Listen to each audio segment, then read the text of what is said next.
Hello, everyone. My name is Jeff Segal, and today we're going to chat about preparing for your deposition. A little bit about me. I'm both a neurosurgeon and an attorney, and I've spent a great deal of time focused on keeping doctors from being sued for frivolous reasons. We also help doctors with internet-based assaults on their reputation, reports to the data bank, hospital adverse actions, and so on and so forth. All right. So here we go, preparing for your deposition. Some of you have been deposed. Most of you have not been deposed. And let's just start. What is a deposition and why would you be deposed? If you are a defendant in a professional liability case, you likely will be deposed. And if you've never been deposed before, it can be quite scary. So deposition is oral testimony, and it is formal. It's under oath, typically with a court reporter taking notes and putting together a transcription, and you will respond to questions by an opposing attorney. This is information that can and will be used at trial, but a judge and jury are not present. This is like a practice run, but it matters. It is the real deal.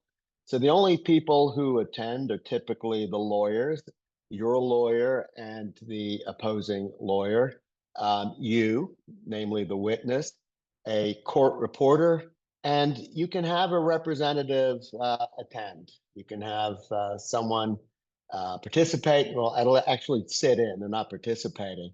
But from a functional perspective, a deposition and trial are similar. Testimony delivered during a deposition under oath is similar to testimony delivered at trial, again, under oath. Why depose you? What is the purpose? The opposing counsel wants to learn what you're going to say at trial. They don't want surprises. They want to pin you down to a specific story and not allow you a tremendous amount of wiggle room.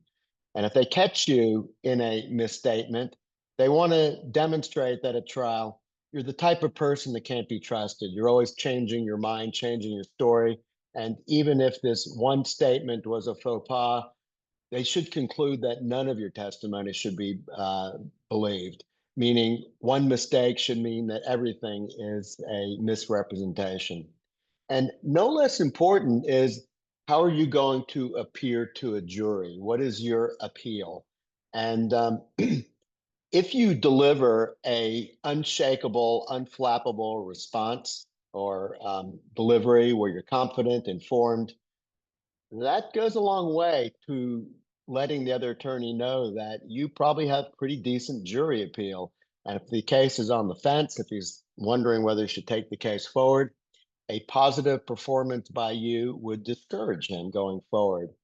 If, on the other hand, it looks like you're exactly the kind of person that can be rattled, that is a hothead and has smoke coming out of their ears, that's the type of individual. If you are on, if they're on the fence, they will take your case to trial.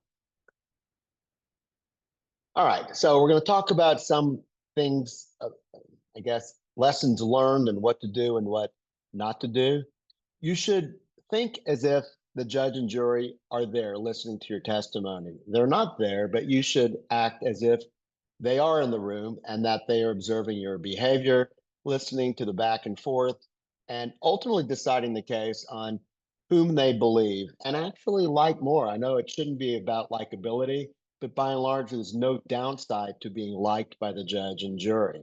So what does this mean? It means before words leave your mouth, you should carefully choose those words. All right, so what are you supposed to do? You really don't have any purpose other than giving the facts as you know them, giving the facts as you know them. You are not making your case. You're not arguing your case. Your goal is not to persuade the other side of the righteousness of your position, but you are to state the facts. They will have questions. Answer their questions. The sooner you answer their questions, the sooner you can leave. You're not required to give opinions. You are a fact witness, if you will, even though you're a defendant. You're not an expert witness. who has been engaged to deliver opinions. Ultimately, if you are asked for an opinion, your attorney should enter an objection. And if your attorney says, go ahead and answer, well, then go ahead and do so, but only do so if your attorney has entered an objection and instructed you to answer. Don't guess, okay? There will be a temptation to guess, to speculate, to avoid having dead space, to avoid looking stupid. There's a collection of words that probably should not come out of your mouth. I guess, possibly, probably, maybe, odds are, I have no reason to doubt, etc., etc. Don't guess. If you don't know, just say, I don't know. If you can't recall, say you can't recall. That's a very common answer in a deposition if you truly do not know the answer. If you don't recall, say, I cannot recall. You don't have to explain why you don't recall, just say you do not recall.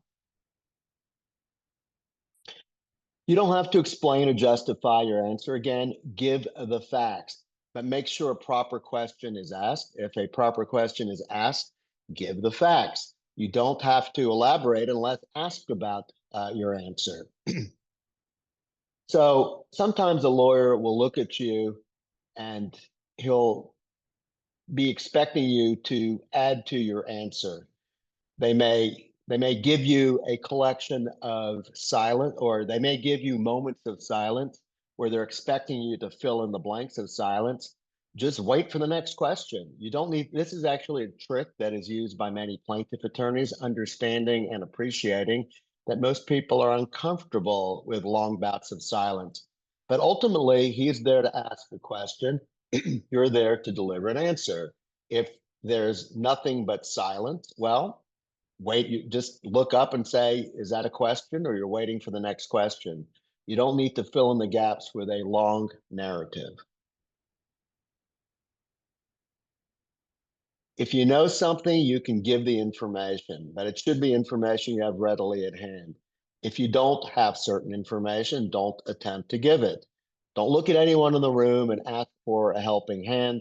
Don't promise you'll look for more information or address this in the future unless your attorney advises. Sometimes your attorney will say, we do have a record. It's not at its fingertips right now, but we will provide it as an exhibit or an explanation at some point down the road. This is done in concert with your attorney. Look for his or her guidance before you just fill in the blanks here.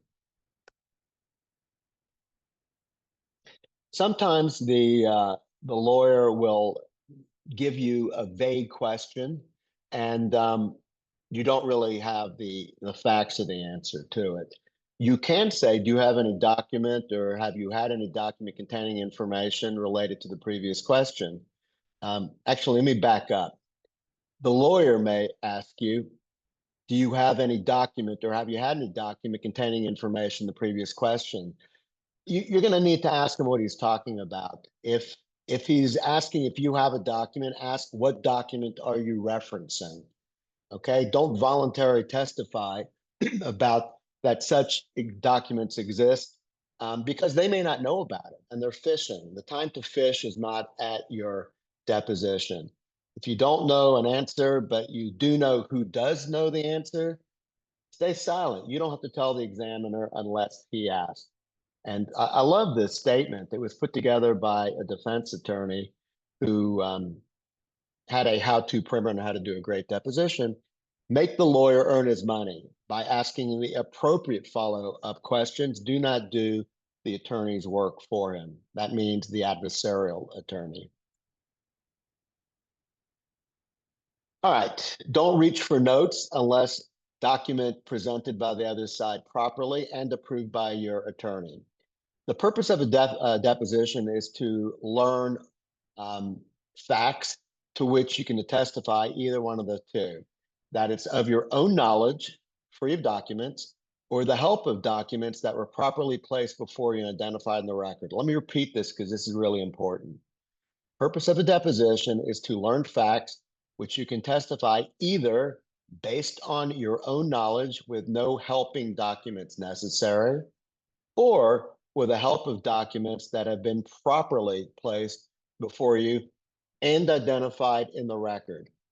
A deposition is not a place for spontaneously pulling out production of documents. You really need to make sure any documents that are presented are admitted and presented properly. All right. If a question can be answered with either a yes or a no, do so. Okay. Be careful about expounding on this. So here's one question. Did you speak with Mr. Smith last week? No, I didn't speak with him last week. Implies you did speak with him, but not last week. So the opposing counsel will continue this line of questioning about any conversation you had with Mr. Smith. If the answer is no, just say no. So initially, the question was, did you speak with Mr. Smith last week? The answer would be no. Yes, you may know internally you didn't speak with him last week, and perhaps you spoke with him this week, but the answer no is the correct answer to this question. Don't get mad. Plaintiff attorneys are good or great at getting you mad. They will inflame you. They will try to get you mad, seeing if you will have smoke coming out of your ears. Do not argue. Your job is there to give, you are there to give the facts. That's all he's entitled to, what you know. Be courteous, be a diplomat, be civil, be unemotional. You can be human, but if you start raising your voice, if you become sarcastic, if you start cursing at him, he's won.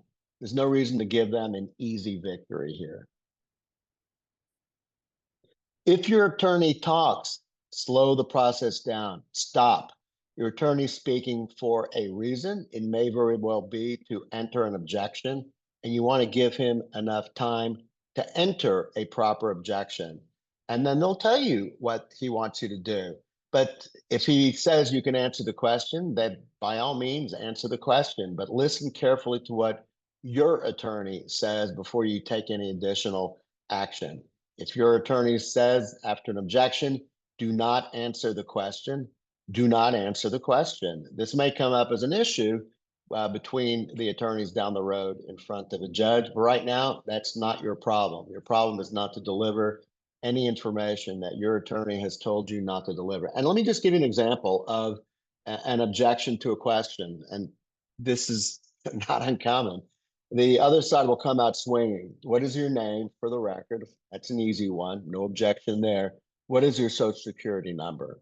And look, the last thing you want to do is put out your full social security number into the public record so that you can end up getting identity theft or be a victim of identity theft down the road. And so your attorney will enter an appropriate objection. He'll tell you not to answer that question. And by all means, do not answer that question. You do not want to answer that question. Take your time. Wait until the question is completed. You may anticipate what the question is, but you may not be correct. You may give a wrong answer to the question that you thought was being posed, but was not the actual question. Number two, before the question is completed, your attorney may actually object. If you give your attorney time to object, great. But if you spout out your answer immediately, that objection can actually be lost. Be nice to the court reporter. If you're going back and forth quickly and interrupting, the court reporter can't transcribe it properly. So think about both your question and the answer before you deliver an answer. You can take your time in answering. The transcript is just something, they're just words on a piece of paper. I mean, yes, there are video transcripts also, but in most situations, it is a collection of words on a piece of paper. The transcript will not identify how long it took for you to answer. So there's no reason to not take your time to do a thoughtful answer.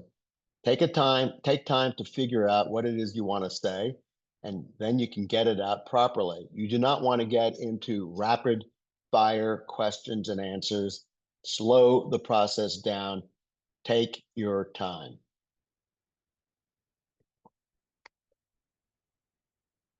be cautious about estimating time or distance. Most of us are not great at estimating, and attorneys love to ask witnesses to give you an estimate. And if you give an estimate, they're going to go ahead and try to nail you down. So, for example, if they ask, how many times have you testified for the plaintiff in the past or for defendants in the past? You probably don't have that answer at your fingertips. Um, you may say, I've testified more than 20 times. And if you say more than 20 times, they'll then say, well, is it less than 50 times? If you want to shut this down, the answer will be, I don't know. I can't recall. You can just say, my answer is more than 20 times. That is my answer. But ultimately, if you play this game, they'll go back and forth to ultimately you're living with a number that may not be accurate and one that you don't believe. So be careful about getting into this game related to estimates. Go ahead and give your answer and ultimately stick with it. If the answer is I don't know or I can't recall, that is your answer. That's your final answer, as in Jeopardy. Don't lie. Always tell the truth. Sometimes the facts are uncomfortable, but by telling the truth, the truth will never really hurt a litigant. You have a lawyer. Your lawyer will work to explain away any truth that you deliver, particularly if they're messy facts. I can tell you right now, there are no perfect medical records in a professional liability case. There are always some messy facts that need an explanation. I mean, you could spend hours documenting the medical record, or you can take care of the patient, or you can do both. And if you do both, you're ultimately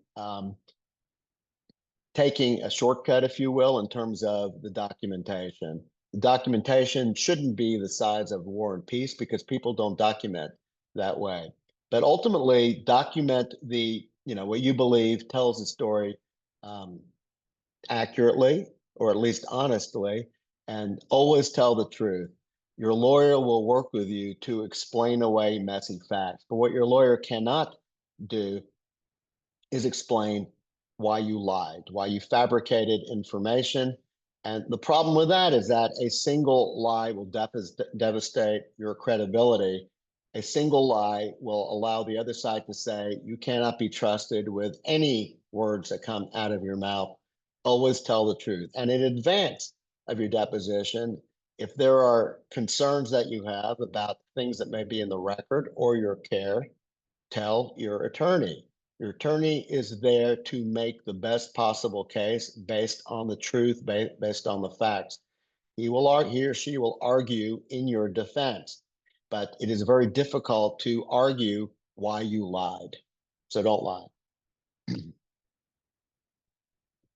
This is a corollary, not to overthink your answers. If you start off with a corollary, answer truthfully, you're going to be in a good situation. Your answers should stay the same for the most part, no matter how it's asked.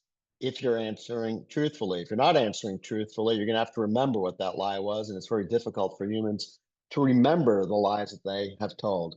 Oh, what a tangled web we weave when we deceive. Anyway, the witness stand is not the place where you want to make a hurried judgment about what the legal consequences might be of your testimony. You're there to give the facts as you know them. Your attorney will make the argument. Don't think about how your answer could affect the consequences, but just tell the truth. All right, in a deposition, you're there to answer questions. You are not presenting your case. You are not presenting your case. It seems like you're presenting your case because when you're in a courtroom, one of the things that you will do is presenting your case. But in a deposition, you're just there to answer questions. You're only there to answer the question that you are asked. Do not elaborate, explain, or justify your answer. So here's an example. It's an easy one. Did you and so meet on January 1st, 1980? The answer is yes or no. You either did or did not meet on January 1st, 1980. By the way, if you can remember if you met on January 1st, 1980, you've got pretty good memory because that's That's a long time ago. Anyway, don't elaborate, make the other side work. If they want to ask you follow-up questions, they need to present you with a good question.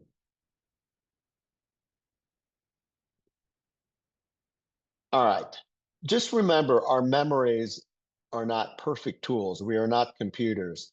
And if you don't know the answer to it because you don't remember, just say, I don't remember. I can't recall. But avoid absolutes. And there's one thing that I hear doctors say in depositions where they make statements.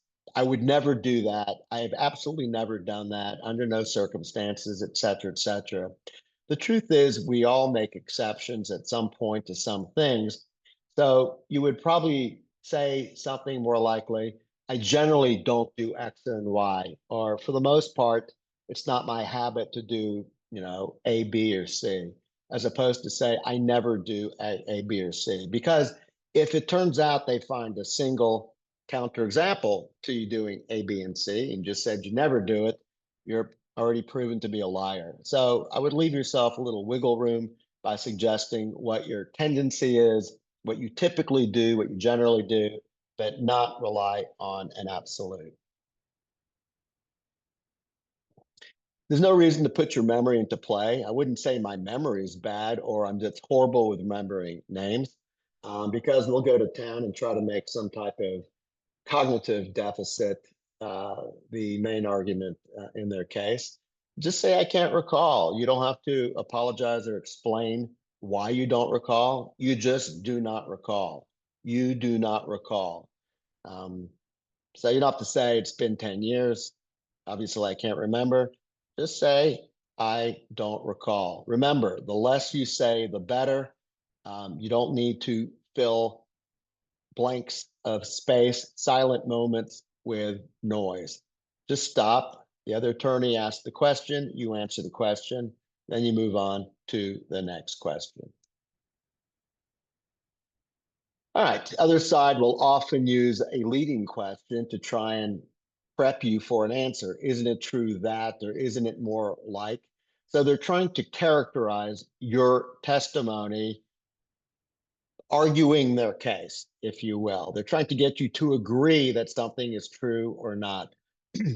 So ultimately, you just want to give a short answer to a question um, and stop. If you don't have to accept their characterization, if you say, I don't accept your characters, if he starts off saying, isn't it true that, you can say, this really isn't something that calls for a true or false uh, answer. It's not a true or false question. So you don't have to accept the underlying premise. And if that's the case, just say so. But you don't need to go into um, a long missive to get to that outcome. The other side will ask you about hearsay, typically, but you need to distinguish between facts that you know based on personal knowledge versus things you've learned from somebody else. This is an extremely important distinction. Hearsay is something you learned from somebody else. Personal information is knowledge that you learned on your own, things that you saw, things that you heard, things that were done directly using with your own ears, not things that took place elsewhere, things you learned from other people. Depositions are serious. And while you may have a great sense of humor, that's not the right time to let the other side know just what a comedian you are. Because humor doesn't translate well in a medical or in a typed transcript. You may come across as looking cavalier, somebody who's not serious. Whatever you do, do not use profanity. This goes back to our earlier caution, which is don't get angry. They'll try to get you angry, but don't get angry. And to state the obvious, do not use racist, sexist, ethnic, religious, etc. slurs. You want to be liked by the opposite side. You have no idea who's going to be on your jury.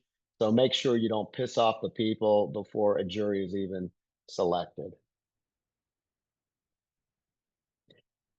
Be careful of who you talk to. Just remember, loose lips sink ships. While the other attorney may be endearing, pleasant, diplomatic, and civil, they're not really your friend. They're a legal enemy. I mean, you don't have to be mean to them. You don't need to treat them as if they are an enemy in real life, but they're your legal enemy, which means be careful. Do not drop your guard. If you see them in the bathroom, if you see them in front of the water cooler, remain silent. You can say hello, and you can exchange minor pleasantries, but you don't want to give out any facts outside away from your attorney. You may be given a document from the other side, properly presented, and they'll expect an answer. But you should read this document before you answer. You need to make sure you know what it is. It may take 5 minutes, it may take 10 minutes, it may take 15 minutes, but you need to read it before you deliver your answer. Even if you know what it is, run the clock, take your time. And the reason I say that is because if you insist on reading the document, the opposing side may actually scale back the question and rephrase it, making it unnecessary for you to spend the necessary time reading it. But they may not. They may say, "No, I want you to answer the question based on this document," and they don't withdraw the question or rephrase it. Well, then by all means, take the 5, 10, 15 minutes, read the document fully. If you don't quite understand the question, they should rephrase it. Your attorney may actually make an objection saying that the question is a compound question, meaning that there are multiple questions in that one question. If you don't agree with the premise of the question, you can say so. You don't have any knowledge about the question, just say, "I have no knowledge about this question." You don't need to spend a lot of time belaboring this, but ultimately, if they don't ask you a proper question, you can't really give a decent answer. It's not your job to be the lawyer for the other side, but you or your attorney can point out what you don't understand by the question that was being asked. Frequently, the other side will break it down. So if it's a compound question, if it was really two questions, they'll break it down into two individual questions, and you can answer yes or no to each of those two individual questions delivered sequentially. So that's the proper way to do it, because you will end up in a trap if you answer compound questions with a single answer. There are really two questions, and they each have their own answer. All right, so in a deposition, they are auditioning you for the role of defendant at a trial. You don't want that role. You'd like to ultimately go away and not go to trial. So if you do a great deposition, odds are better that you won't end up being a defendant in the courtroom. So let's wrap up. Depositions are similar to being questioned at trial. You're under oath and you have to deliver honest answers. The questions should be answered with diplomacy and candor. You don't need to overthink the questions or answers. Why? You really just need to tell the truth. Do not guess, do not speculate, do not fill in blanks. You want to be liked. You do not want to be a warrior. The proper skill set here is diplomat. It's not being in the special forces. And take your time to practice before your deposition. Do this with an attorney. Do this with your attorney. They may hire a service to go over questions and answers with you in advance of your deposition so that you will shine. There are many services like this out there. Do not be shy about asking your attorney and your carrier to help you practice in advance of a deposition. So with that, don't become a defendant at trial. If you are someone who has been sued, you almost certainly will be deposed at some point, but you want to nail that deposition. We also have a printed material. If you reach out for us, on how to do a great deposition. We do that through medical justice, and at medical justice, we have over 2 decades of experience helping doctors avoid being sued in the first place and help them mitigate the downstream effects of professional liability, as well as a stream of other medical legal challenges. Anyway, thank you for your attention today. We hope you have a great day.